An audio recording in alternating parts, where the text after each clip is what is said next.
Magandang umaga, ngayon po ay araw ng Lunes, November 20, 2023. Update po muli sa lagay ng panahon. Ayon po sa Pag-asa, tuluyan ang nalusaw o nag-dissipate ang binabantayang low pressure area sa loob po ng ating PAR na kung saan nagdadala ng mga pag-ulan sa maraming bahagi ng ating bansa nitong mga nakaraang araw.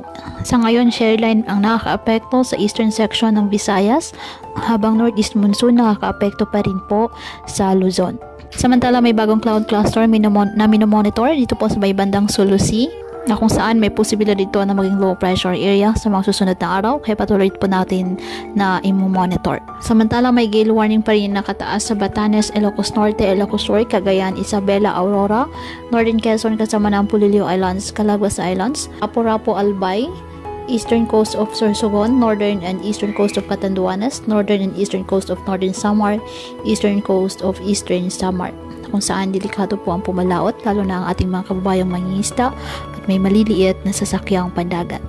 Ngayong araw, dahil pa rin po sa shoreline, asahan na maulap na kalangitan na may kalat-kalat na pagulan at thunderstorms sa Catanduanes, Albay, Sorsogon, Masbate, Romblon, Palawan, Visayas, Northern Mindanao at Caraga. Ang Cagayan Valley, Apayao, Quezon at nalalawing bahagi ng Bicol Region, asahan na maulap na kalangitan na may mahihinang pag-ulan dahil po sa amihan.